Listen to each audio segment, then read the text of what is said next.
Episode opening സീനില് ആ agent villain അവനാണെങ്കില് റോബിനെ അറഞ്ചം പുറഞ്ച് അടിച്ച് അങ്ങനെ താഴെ ഇട്ടിരിക്കുകയാണ്. അവൻ റോബിനോട് പറയും, നിനക്കത്ര ധൈര്യം ഉണ്ടെങ്കിൽ നീ എന്നെ തന്നെ ഉപദേശിക്കാൻ ശ്രമിക്കും, അതും പോരാഞ്ഞ് നീ എന്നെ ട്രാപ്പ് ചെയ്യാൻ നോക്കുകയാണല്ലേ, എഴുന്നേക്കടി, നിനക്കിനിയും എന്റെ കയ്യിൽ നിന്ന് സമ്മാനം കിട്ടാനിരിക്കുന്നതേ ഉള്ളൂ. അത് കേട്ട് റോബിൻ അവൾക്ക് ദേഷ്യം അടക്കാൻ കഴിയാതെ അവനെ തുറച്ചു നോക്കും. അതിനുശേഷം അവനോട് റിക്വസ്റ്റ് ചെയ്യും, ഇനിയും സമയം പോയിട്ടില്ല, ദയവ് ചെയ്ത് ആ ബസ്റ്റർ കോൾ സ്റ്റോപ്പ് ചെയ്യ്, അല്ലെങ്കിൽ വലിയ അപകടം ഉണ്ടാവും. പക്ഷെ ഏജന്റ് ആണെങ്കിൽ അത് ചെവിക്കൊള്ളില്ല. അവൻ പറയും, ബൈ മിസ്റ്റേക്കിൽ ഈ ബസ്റ്റർ കോൾ ചെയ്തു എന്ന് നേവി ഹെഡ്ക്വാർട്ടേഴ്സിലുള്ളവർ അറിഞ്ഞ എനിക്ക് അവരുടെ മുൻപില് പിന്നെ യാതൊരു വിലയും ഉണ്ടാവില്ല. ഇപ്പൊ ബസ്റ്റർ കോൾ ചെയ്ത കുറച്ച് നേവി ഫോഴ്സ് അടക്കം ഒരുപാട് പേര് മരണപ്പെടും, അത്രയല്ലേ ഉള്ളൂ. അത് വലിയ കാര്യമൊന്നും അല്ല. എനിക്ക് ആവശ്യം നിന്നെയാണ് റോബിൻ. നിന്നെ എനിക്ക് നേവി ഹെഡ്ക്വാർട്ടേഴ്സിലേക്ക് കൊണ്ടുപോയി അവർക്ക് മുൻപിൽ കാഴ്ചവെക്കണം. അങ്ങനെ ചെയ്താ എനിക്ക് സ്ഥാനക്കയറ്റം ഉണ്ടാവും. മാത്രമല്ല എല്ലാവരും എന്നെ ഒരുപാട് ബഹുമാനത്തോടു കൂടെയായിരിക്കും പിന്നെ കാണുക. ഇത്രയും നാൾ ഞങ്ങൾ ആഗ്രഹിച്ചിരുന്ന ആ ഒരു ആങ്ഷൻ വെപ്പൻ അത് നിന്നിലൂടെ ഞങ്ങൾക്ക് ഉണ്ടാക്കാനും കഴിയും. അതിന് റോബിൻ അവൾ സ്ട്രോങ് ആയിട്ട് പറയും, യാതൊരു കാര്യവുമില്ല ലൂഫി, അവൻ ഞങ്ങളുടെ കൂടെ തന്നെ ഉണ്ട്. അത് കേട്ട വില്ലൻ ചിരിക്കും, ലൂഫിയെ കൊണ്ട് ഒന്നും ചെയ്യാൻ കഴിയില്ല. നിന്റെ ഫ്രണ്ട്സ് അവര് ഫൈറ്റ് ചെയ്യുന്നത് വളരെ സ്ട്രോങ് ആയിട്ടുള്ള CP9 മെമ്പേഴ്സുമായിട്ടാണ്. ലൂച്ചിക്കാണെങ്കിൽ 4000 ആണ് അവന്റെ പവർ. അവനോടൊന്നും സ്വപ്നത്തിൽ പോലും നിന്റെ ലൂഫിക്ക് ബീറ്റ് ചെയ്ത് ജയിക്കാനാവില്ല. ഓൾറെഡി ഞാൻ ബസ്റ്റർ കോൾ എനേബിൾ ചെയ്ത് കഴിഞ്ഞു. ഇനി ആർക്ക് എന്ത് സംഭവിച്ചാലും എനിക്ക് ഒരു കുഴപ്പമില്ലെന്ന് പറഞ്ഞ് അവൾ അങ്ങനെ കാലെ പിടിച്ച് നിലത്തൊരൊറ്റ അടി. ആ ഒരു അടിയില് അവള് തകർന്ന് താഴെ വീഴും. ഇവിടെ ലൂഫി ആണെങ്കിൽ ഓടി ഓടി ആ ഡോറിന്റെ ക്ലോസ് എത്തുമ്പോഴേക്കും ലൂച്ചി വില്ലൻ അവൻ ചാടി വന്ന് ലൂഫിയുടെ മുഖത്ത് തന്നെ ആഞ്ഞൊരടി. ആ ഒരു അടിയില് അവൻ തെറിച്ചു പോവും. പക്ഷെ ലൂഫി അവൻ എന്നിട്ടും പരാജയപ്പെടാൻ തയ്യാറാവില്ല. വലിയൊരു ബോക്സുമായി വന്ന് ലൂച്ചിയുടെ തലയില് ആഞ്ഞടിക്കും. പക്ഷെ അപ്പോഴും ആ വില്ലൻ ഫുൾ എനർജിയില് ലൂഫിയെ ഇടിക്കും. അങ്ങനെ രണ്ടുപേരും അങ്ങോട്ടും ഇങ്ങോട്ടും മാറി മാറി ഇടിക്കും. ഫൈറ്റിന്റെ അവസാനം ആ വില്ലൻ അവനിപ്പോ ലൂഫിയെ ചവിട്ടി ദൂരേക്ക് തെറിപ്പിക്കും. ഇവിടെ ഇങ്ങനെ കാര്യമായിട്ട് ഫൈറ്റ് നടക്കുമ്പോ പുറത്ത് ആ നേവി സോൾജിയേഴ്സ് അവർ രക്ഷപ്പെടാനുള്ള മാർഗങ്ങൾ തേടി ഓരോ ഭാഗത്തേക്ക് ഓടുകയാണ്. കാരണം നേവി ഷിപ്പ് എത്തിക്കഴിഞ്ഞാൽ അവര് ബ്ലൈൻഡ് ആയിട്ട് ഫയർ ചെയ്ത് അവിടെയുള്ള എല്ലാവരെയും ഇല്ലാതാക്കും. സോ അതിന്റെ ഉള്ളിൽ എസ്കേപ്പ് ആവണമെന്ന് പറഞ്ഞ് അവരിപ്പോ ഫുൾ ഫോഴ്സില് അച്ചറം പൊച്ചറം ഓടും. മറ്റൊരു ഭാഗത്ത് കുഞ്ഞു പെണ്ണും അവളുടെ പെറ്റും അവരാരെങ്കിലും ആ വഴി വരുന്നുണ്ടോ നോക്കി കാത്തിരിക്കുകയാണ്. അങ്ങനെ ഒരുപാട് നേരം കാത്തിരിക്കുമ്പോ അവിടേക്ക് അവളുടെ ഗ്രാൻഡ്മ വരും. ഗ്രാൻഡ്മയെ കണ്ട സന്തോഷത്തില് അവൾ ഓടി വന്ന് നടന്ന എല്ലാ കാര്യങ്ങളും ഗ്രാൻഡ്മയോട് ഒന്നൊന്നായി പറഞ്ഞു കൊടുക്കും. ഗ്രാൻഡ്മയ്ക്കാണെങ്കിൽ അതൊക്കെ കേട്ട് ഷോക്കാവും. മാത്രമല്ല ലൂഫിയുടെ പവറിനെ കുറിച്ച് ആ കുഞ്ഞിപ്പെണ്ണ് വാ തോരാതെ പറയുമ്പോ അത്ഭുതം കൊണ്ട് ഗ്രാൻഡ്മയുടെ കണ്ണ് തള്ളി തള്ളി വരും. കട്ട് ചെയ്താ ഇവിടെ ആ കാലിഫ പെണ്ണ് അവളാണെങ്കിൽ നാമിയെ കളിയാക്കിക്കൊണ്ടേയിരിക്കും. അവള് നാമിയോട് പറയും, എനിക്കിനി അധിക നേരം ഇവിടെ നിൽക്കാൻ കഴിയില്ല, നിന്റെ കഥ കഴിച്ച് ഞാനിവിടുന്ന് പോകുന്നു പറഞ്ഞ് അവൾ വീണ്ടും വീണ്ടും ബബിൾസ് ക്രിയേറ്റ് ചെയ്യാൻ തുടങ്ങും. ഉടനെ നാമി ചോദിക്കും, എന്തായാലും നീ ഇവിടുന്ന് രക്ഷപ്പെട്ടു പോവാണ്, അങ്ങനെ പോകുന്നതിന് മുൻപ് ആക്കി അതെങ്കിലും നിനക്ക് തന്നൂടെ. പക്ഷെ വില്ലത്തി ആണെങ്കിൽ അത് കേൾക്കാൻ പോലും തയ്യാറാവാതെ എടുത്തു ചാടി നാമിയുടെ പുറത്ത് കയറിയിരുന്ന് അവളുടെ ബോഡി മുഴുവൻ ആ ബബിൾസ് തേച്ച് പിടിപ്പിക്കും. റോബിനെ അവൾ എങ്ങനെ അറ്റാക്ക് ചെയ്തോ അതേ അവസ്ഥയിൽ നാമി അവൾക്ക് അവളുടെ വെപ്പൻ പോലെ ഉയർത്താൻ കഴിയാത്ത അവസ്ഥയിൽ അവൾ വിളിച്ച് കരയാൻ തുടങ്ങും. ഉടനെ അസിസ്റ്റന്റ് വില്ലെത്തി, വാവ് നാമി, നിന്നെ കാണാൻ ഇപ്പൊ എത്ര സുന്ദരിയായിരിക്കുന്നു. ആക്ച്വലി നീ എനിക്ക് താങ്ക്സ് പറയണം. കാരണം എന്റെ പവർ ഉപയോഗിച്ചല്ലേ നിന്റെ സ്കിൻ ഇത്രയും ഞാൻ ക്ലിയർ ആക്കി തന്നത്. നീ ചോദിച്ചെക്ക് അതൊരു കാരണവശാലും ഞാൻ നിനക്ക് തരില്ല. ജീവൻ വേണമെങ്കിൽ ഓടിക്കോ.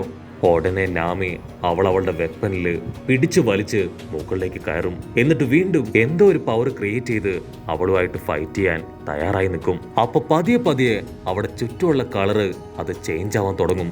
കാലിഫ ആണെങ്കിൽ ടംബസ്റ്റിക് അറ്റാക്ക് അത് നടത്താനായിട്ട് റെഡിയാവും. പക്ഷേ നാമിയെ കാണില്ല. അവൾ ആ വില്ലത്തിയുടെ തൊട്ടു പുറകിൽ വന്ന് ആ വില്ലത്തിയെ വിളിക്കും. വില്ലത്തി ആണെങ്കിൽ അവൾ ആഞ്ഞടിക്കും. പക്ഷെ അത് വെറും ഒരു മിറർ മാത്രമാണ്. നാമി ആണെങ്കിൽ വില്ലത്തിയെ പറ്റിച്ച് ഓരോ ഭാഗത്തേക്ക് മാറി മാറിപ്പോവും. അപ്പോഴായിരിക്കും ഒരു വമ്പൻ ട്വിസ്റ്റ്.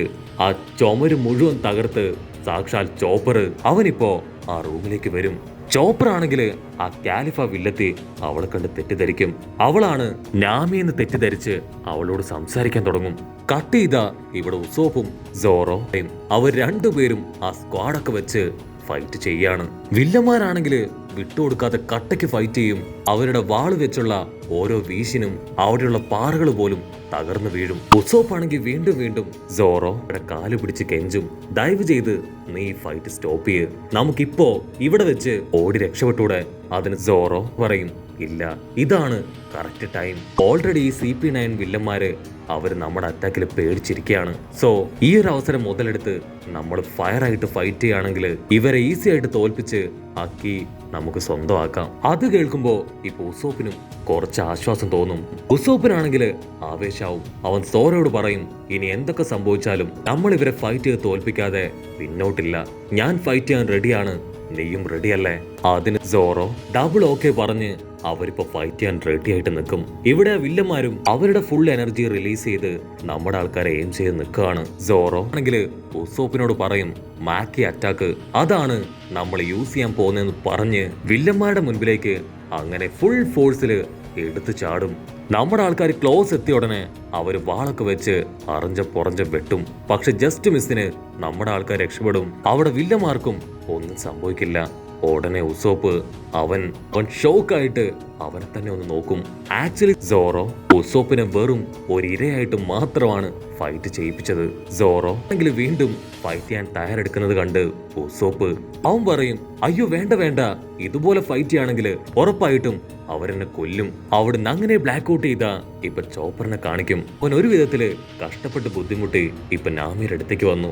പക്ഷെ ഓൾറെഡി അവൻ 3 പിൽസ് കഴിച്ചതുകൊണ്ട് തന്നെ അവനാണെങ്കിൽ അവന്റെ കോൺഷ്യസ്നെസ് പതിയെ കുറഞ്ഞുകൊണ്ടിരിക്കുകയാണ്.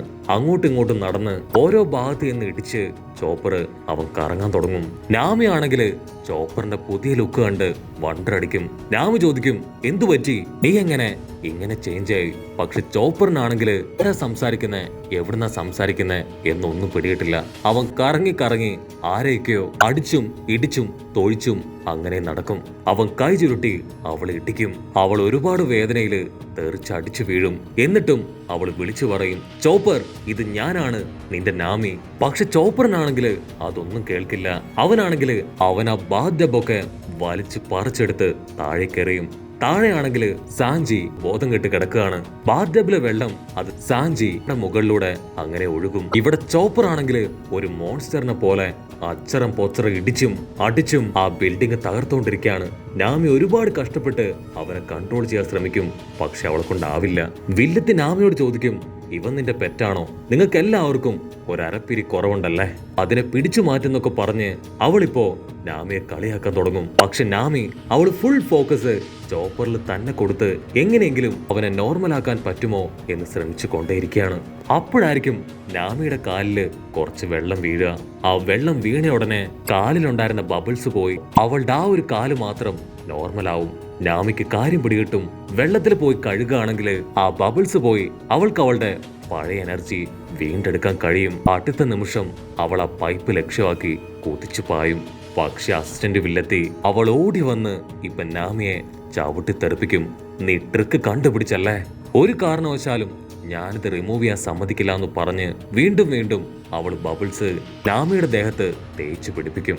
നാമി അവളുടെ വെപ്പൻ അത് കയ്യിലെടുക്കും. എന്നിട്ട് വീണ്ടും ക്ലൗഡ്സിനെ ക്രിയേറ്റ് ചെയ്യാൻ തുടങ്ങും. ഓൾറെഡി അവൾക്ക് പവർ കുറവായതുകൊണ്ട് തന്നെ അവൾ ക്രിയേറ്റ് ചെയ്യുന്ന ക്ലൗഡും വളരെ തിന്നാണ്. നാമി ആ ക്ലൗഡില് ആഞ്ഞടിച്ച് മഴ പെയ്യിപ്പിക്കും. വെള്ളം അവളുടെ ബോഡിയിൽ വീണ് ബബിൾസ് മുഴുവൻ ഒഴുകിപ്പോയി നാമി നോർമലാവും. ഉടനെ നാമിക്ക് അവൾക്ക് ആവേശാവും. അവള് മിറർ പവർ എടുത്ത് വില്ലത്തി അറ്റാക്ക് ചെയ്യാൻ ആടിച്ചാടി നിൽക്കുന്നതോട് കൂടെ ഈ ഒരു എപ്പിസോഡും അവസാനിക്കുന്നു.